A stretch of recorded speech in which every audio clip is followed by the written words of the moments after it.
Hi guys, it's July 18, 2018. The video that I was referring to and the videos that I posted yesterday, I need to split it up because it would be way too long.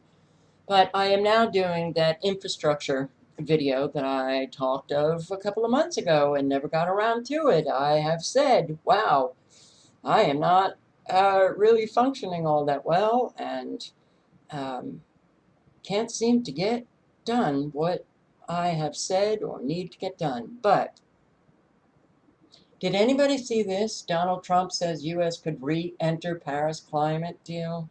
This was a couple of months ago. I'm not seeing very many people posting on that announcement, but also on Trump's infrastructure plan. Okay, this is a plan to privatize our national infrastructure, which has always been a national responsibility.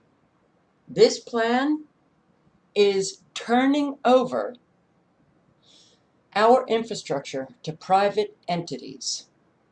1.5 trillion he calls for, but and I will link below to everything. So, if you don't believe what I am saying, you can read the entire plan, which is what I did, the entire thing. And it's really boring, but he mentions public-private partnerships only once. But if you read through this and analyze it, you get, wow, he is turning over transportation, airports, passenger rail, ports, waterways, flood control, water supply, hydropower, water resources, drinking water facilities, wastewater facilities, stormwater facilities, everything to private entities. And out of that 1.5 trillion, only 100 billion will come from the federal government, but it's a shell game. If you know that there have been cuts in transportation, water, energy, and other projects, and couple that with essentially zeroing out the highway trust fund that states and cities relied on, the cuts approximate to about 200 billion. And well, it's kind of confusing here because it says 200 and then 100 billion. But it is a shell game. This is a windfall for that private corporation called the federal government.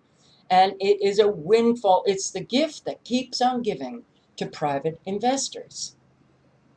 Um, so, with all of those cuts that the federal government was not giving to states and cities, now it says it's going to be giving 100 billion. Essentially, the federal government is not giving anything to this infrastructure plan. Um, and I'm going to pause you for a sec. Sorry it was that lawnmower, but the federal government gets away with paying virtually nothing towards this infrastructure. So who's going to be paying for it? You, along with private investors. And boy, has he really just these incentives in this plan are the incentives. The $100 billion will be administered by the Department of Transportation, Army Corps of Engineers, and the EPA. So, our federal agencies, every one of them, is implementing the United Nations Agenda 2030 plan. Department of Transportation, public-private partnerships. Public-private partnerships, Federal Highway Administration. Elaine Chao who is Trump's appointee. All of these people are just as corrupt as Trump is. He does not care that these people are corrupt or they have committed crimes. He just appoints the people who are going to get the job done. And what is that job? It is the job for the United Nations Agenda 2030. So Elaine Chao comes from Wells Fargo.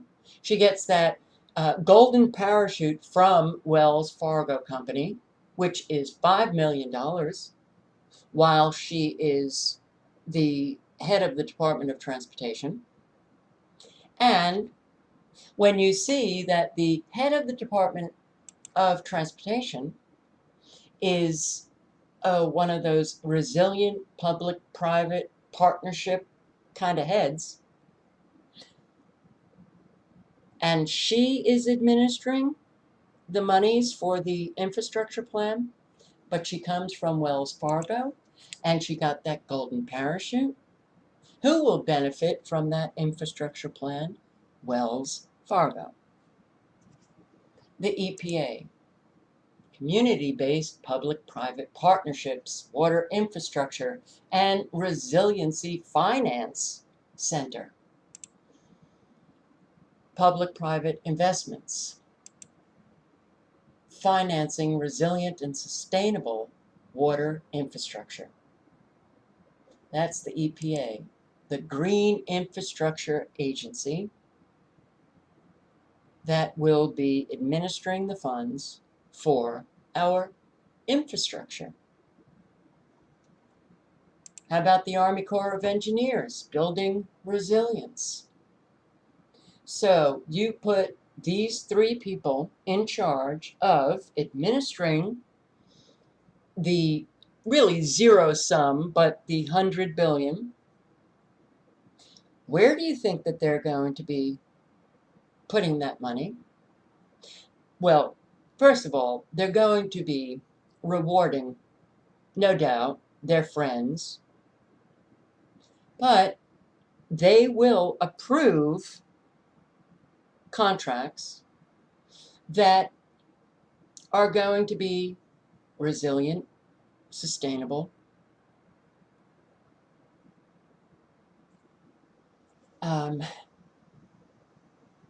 It's, look at, the corruption is unbelievable. The EPA. Now, Scott Pruitt just resigned, but he was banned from the banking industry, and I'm not going to go into the details of how corrupt these people are. But Trump didn't care. He's not putting in moral characters to lead our agencies. The black box of EPA's new chemical reviews just got a whole lot blacker. Scott Pruitt had scrapped the scheduled ban of a pesticide that harms kids' brains. But it's not just Scott Pruitt. Who else did Trump appoint to the EPA? Nancy Beck, a chemical industry bigwig, high-level chemical safety position at the Environmental Protection Agency.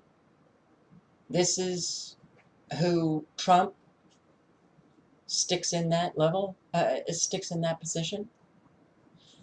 The title, Deputy Assistant Administrator of the Office of Chemical Safety and Pollution Prevention.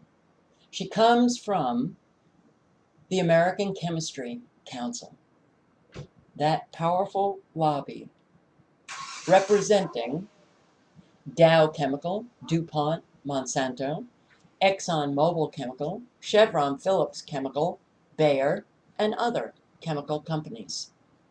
So she's going to be, and she has been, making the decisions that will protect you, your family, the environment from potential risks from pesticides and toxic chemicals. 3 things you should know. She has helped craft the chemical industry's political agenda for years. A House committee once called her out for very disturbing attempts to undermine EPA science. She's been a vocal critic of the EPA's chemical safety findings, despite her own fundamentally flawed approach to chemical safety. All right, Trump, please understand this, guys. He is no different. And just because he is speaking what you want to hear, just like Obama spoke those pretty words, you cannot trust proven liars. What is it with Americans? They trust liars. And they just listen to the words. And then they're all excited. So you listen to, just imagine Trump. Trump is at a rally. He is speaking to the American people, and he says, my administration, it plans to address the traditional infrastructure, but it also goes further. Like roads, bridges, and airports, that's the traditional, and I'm speaking like Trump speaks, but I'm going to be addressing drinking and wastewater systems and waterways and water resources and energy and rural infrastructure and public lands and veterans hospitals and the brownfield and Superfund sites that are notoriously corrupt. But he wouldn't say that. The reforms set forth in my plan, it's gonna strengthen the economy, make our country more competitive, reduce the cost of goods and services for American families, and enable Americans to build their lives on top of the best infrastructure in the world. And everybody will begin to clap and stand up and scream, "Make America great again! USA, USA, USA!" And nobody will look into the plan. How long can you continue to be duped? It's essential to look into what these people are doing instead of just listening to what they say. And this goes on. It's endless in this country.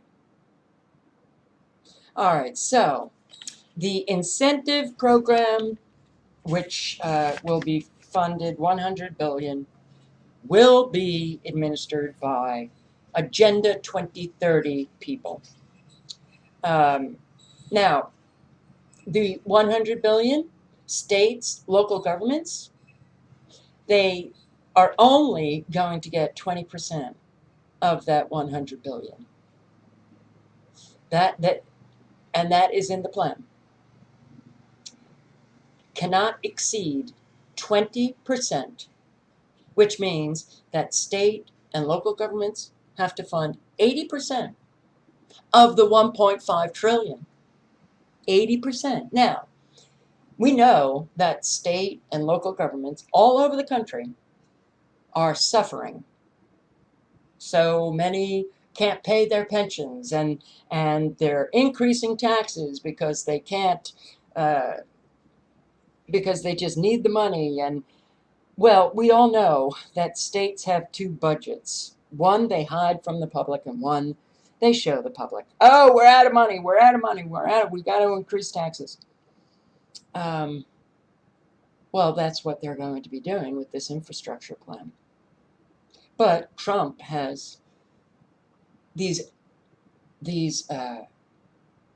incentives. He's encouraging these government officials to seek new revenue streams, higher taxes, user fees, bonds, and public-private partnerships. Now, private investors have one goal in mind: maximize profits. Companies, corporations have a fiduciary duty to increase profits. So there's not much profit in roads, bridges, improving drinking water systems, sewer systems. It can only be profitable if those private investors have control over that infrastructure. And that is essentially what is taking place. Trump's plan explicitly paves the way for greatly expanded privatization of our infrastructure. Wealthier regions will benefit, poor regions will not benefit. Investors, they're looking to maximize their profits. Where do they maximize their profits? In wealthier regions. What are those wealthier regions? The mega regions. They are the America 2050 mega regions. The plan gives authority to sell public assets. Assets that are public, which means the assets that Trump has given the authority to sell off, those assets, it was your tax dollars that built, operated, and maintained. What a windfall for our federal government, which is a private corporation anyway. But you get screwed. So your tax dollars built, operated, maintained those assets, and he's selling them off to private entities. Some of those assets that are mentioned in this plan: the Ronald Reagan and Dulles Airport, the Tennessee Valley Authority, which provides electricity for, I think, about 9 million, which is also a corporate agency of the United States government. The Southwestern Authority, which was established by the Department of Interior and now is operated out of the Department of Energy, I believe. It provides electricity to Arkansas, Missouri, Kansas, Oklahoma, Texas.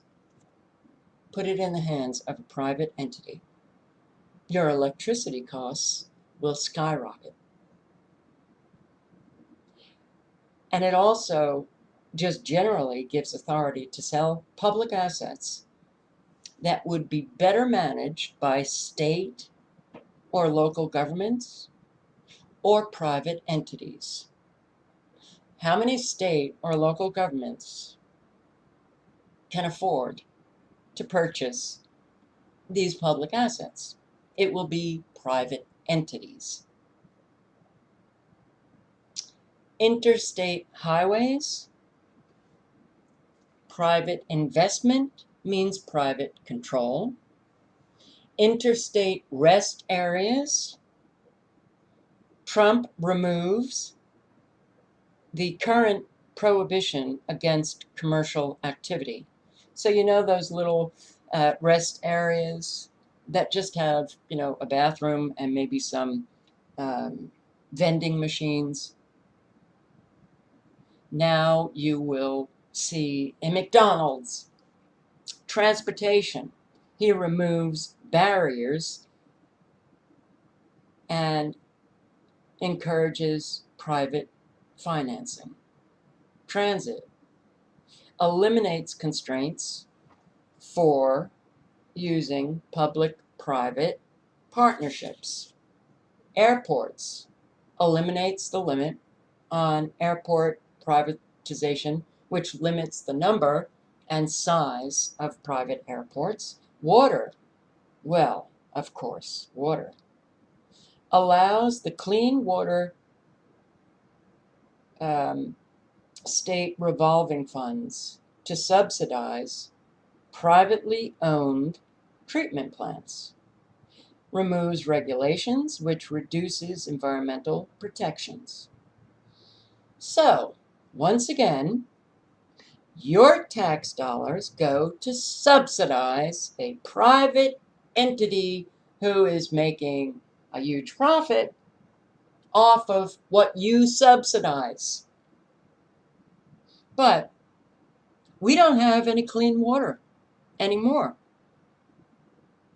Reducing regulations that allow these private entities to control these treatment plants?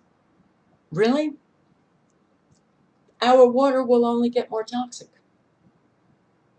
He expands the authority of the Army Corps of Engineers to enter into private contracts, which has never happened before. To enter into private contracts to use federal funds for construction, maintenance, operations, and expands the contract time to 50 years, allowing long-term privatization. So, once again, he hands to private investors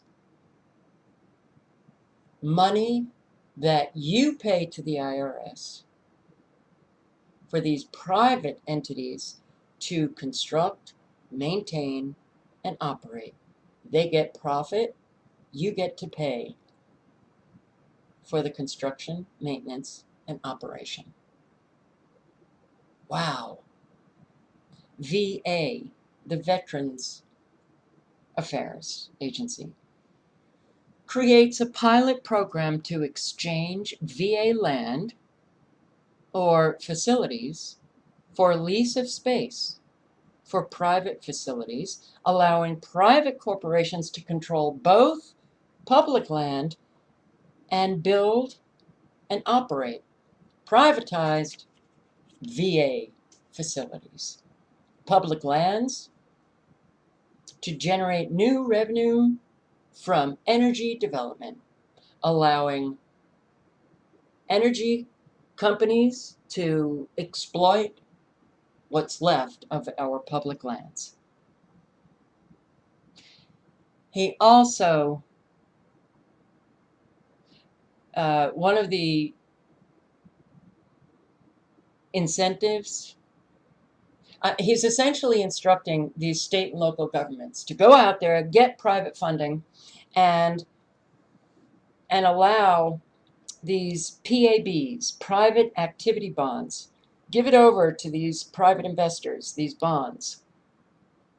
But PABs have always had a stipulation, and these bonds, they must have public attributes. In other words, you get these private activity bonds to these private investors, but they must be used for some public good. Trump, no, he expands their use. So now they can be used for private investment. They can have private attributes, but he also maintains their tax-exempt status. The whole thing is, hey, let me give gifts to my buddies, these investors. Let me screw the American people by privatizing this infrastructure. Let me get the American people to pay for it. State and local governments. New revenue streams. You can increase taxes. You can get the American people to pay for this 1.5 infrastructure plan, and the plan won't benefit them. It will benefit private companies, corporations, investors. Does this sound like a good plan to you? It doesn't to me. And it's unfortunate that this guy is just like all the rest. And we have an awful lot of people who are supporting this guy. I don't get it. I don't get it. But we do the same old until it destroys us. And then we can't do anything.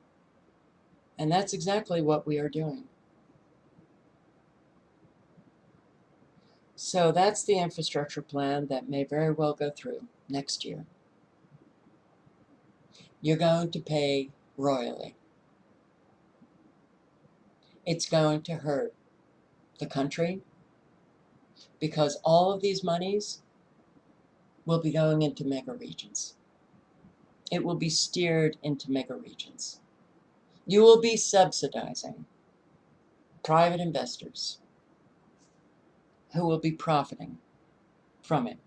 But the control, look, these private investors are not just going to be investing in infrastructure in this country unless they are going to be getting great returns, which means, and the only way that they will get those great returns is by our federal government giving them control. So you can look forward to increased taxes, increased bills for water, electricity, gas. You can look forward to increased costs, your transportation costs, tolls, and whatever rules that these private investors want to institute for, let's say on the interstate rest area or the highways. All of it is screwing Americans. So please, please, don't just listen to people, especially those who have proven themselves liars. Please watch what they do and get into the details of whatever it is that they propose. Because if you don't do that, then yeah, when you do get screwed, you can look at yourself in the mirror and say, I screwed myself. All links are below.